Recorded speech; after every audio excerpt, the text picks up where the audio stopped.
حضور اکرم صلی اللہ علیہ وآلہ وسلم کا ارشاد ہے،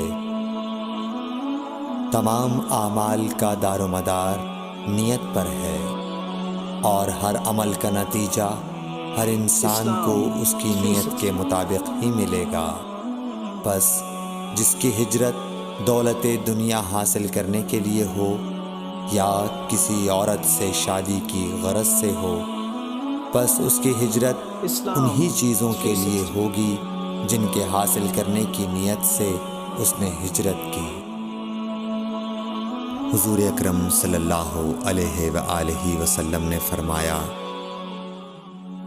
کہ وحی نازل ہوتے وقت کبھی مجھ کو گھنٹی کی سی آواز محسوس ہوتی ہے، اور وحی کی یہ کیفیت مجھ پر بہت شاق گزرتی ہے۔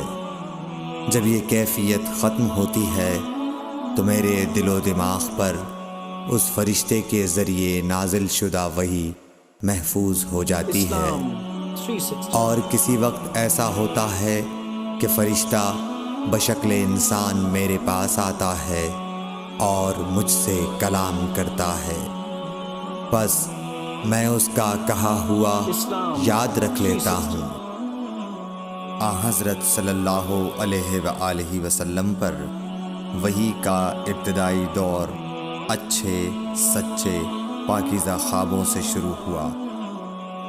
آپ خواب میں جو کچھ دیکھتے وہ صبح کی روشنی کی طرح صحیح اور سچا ثابت ہوتا۔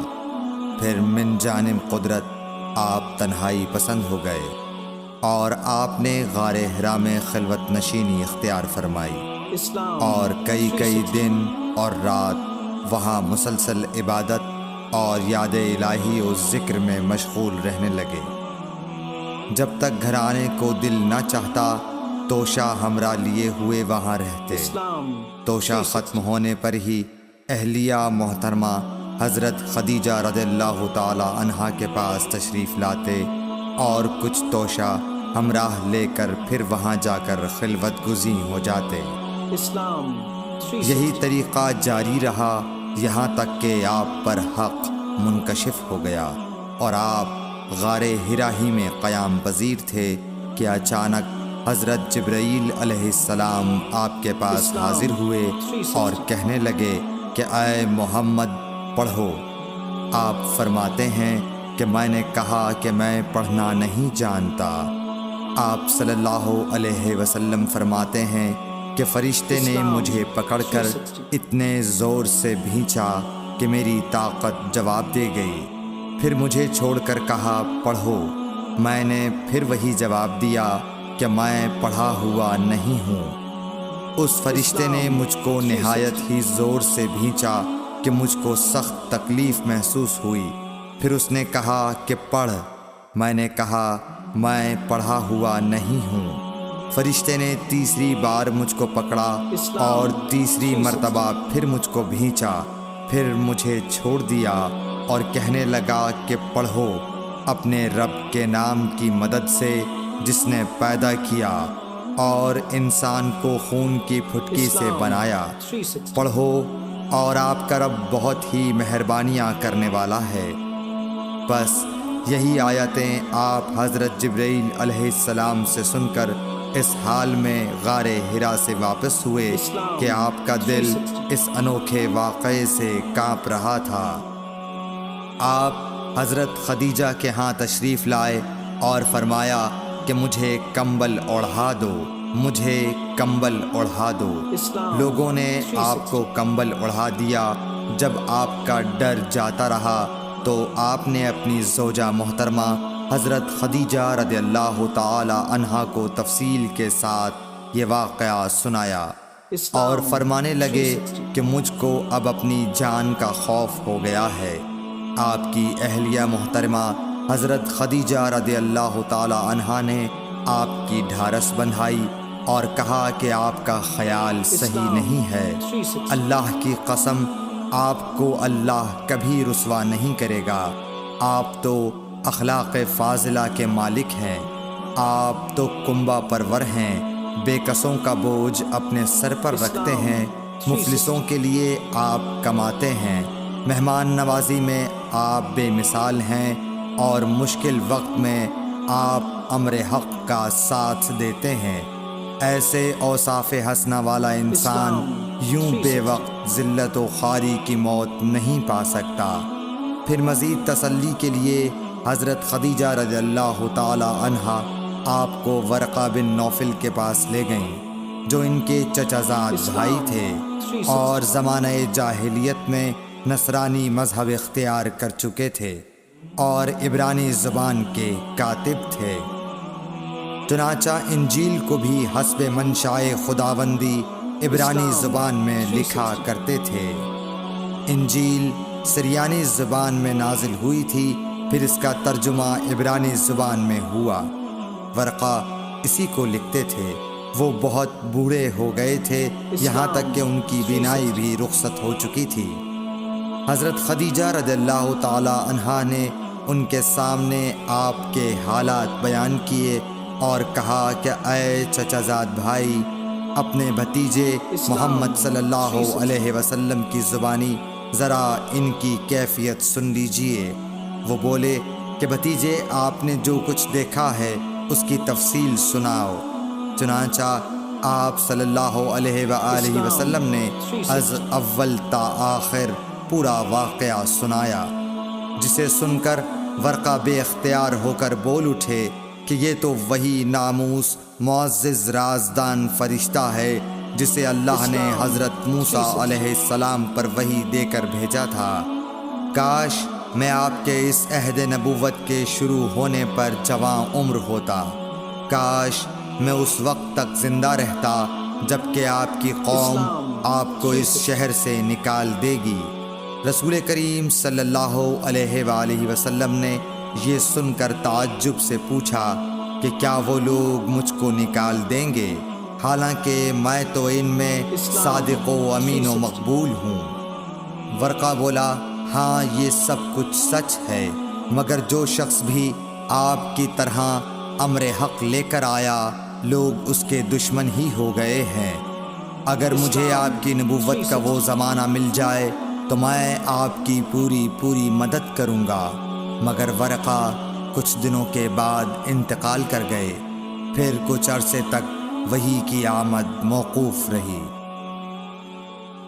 حضور اکرم صلی اللہ علیہ وآلہ وسلم نے وحی کے رک جانے کے زمانے کے حالات بیان فرماتے ہوئے کہا کہ ایک روز میں چلا جا رہا تھا کہ اچانک میں نے آسمان کی طرف ایک آواز سنی اور میں نے اپنا سر آسمان کی طرف اٹھایا۔ کیا دیکھتا ہوں کہ وہی فرشتہ جو میرے پاس غار حرا میں آیا تھا وہ آسمان و زمین کے بیچ میں ایک کرسی پر بیٹھا ہوا ہے۔ میں اس سے ڈر گیا اور گھر آنے پر میں نے پھر کمبل اوڑھنے کی خواہش ظاہر کی۔ اس وقت اللہ پاک کی طرف سے یہ آیات نازل ہوئیں، اے لحاف اوڑھ کر لیٹنے والے، اٹھ کھڑا ہو اور لوگوں کو عذاب الہی سے ڈرا اور اپنے رب کی بڑائی بیان کر اور اپنے کپڑوں کو پاک صاف رکھ اور گندگی سے دور رہ۔ اس کے بعد وہی تیزی کے ساتھ پے در پے آنے لگی۔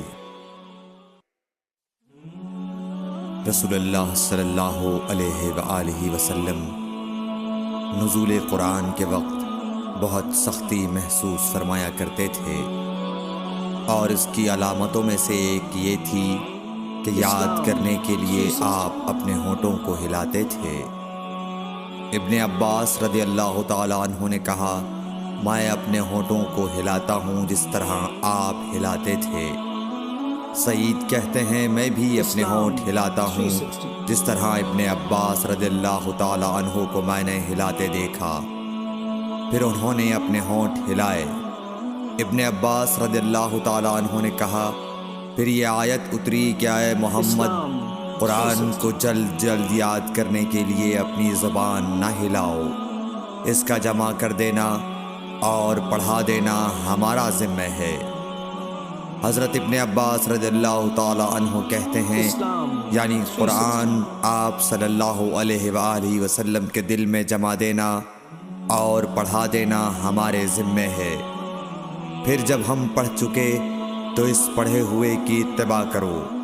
ابن عباس رضی اللہ تعالی عنہ فرماتے ہیں، اس کا مطلب یہ ہے آپ اس کو خاموشی کے ساتھ سنتے رہو، اس کے بعد مطلب سمجھا دینا ہمارے ذمے ہے۔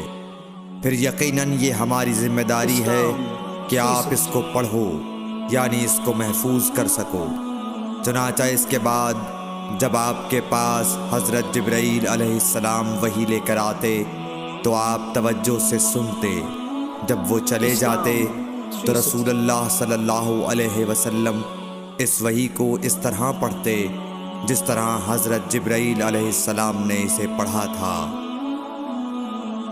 رسول اللہ صلی اللہ علیہ وآلہ وسلم سب لوگوں سے زیادہ جواد، سخی تھے، اور رمضان میں دوسرے اوقات کے مقابلے میں جب جبرائیل علیہ السلام آپ صلی اللہ علیہ وآلہ وسلم سے ملتے بہت ہی زیادہ جود و کرم فرماتے۔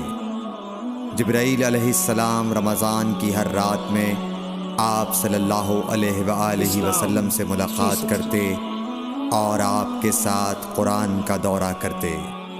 غرض حضرت صلی اللہ علیہ وآلہ وسلم لوگوں کو بھلائی پہنچانے میں بارش لانے والی ہوا سے بھی زیادہ جود و کرم فرمایا کرتے تھے۔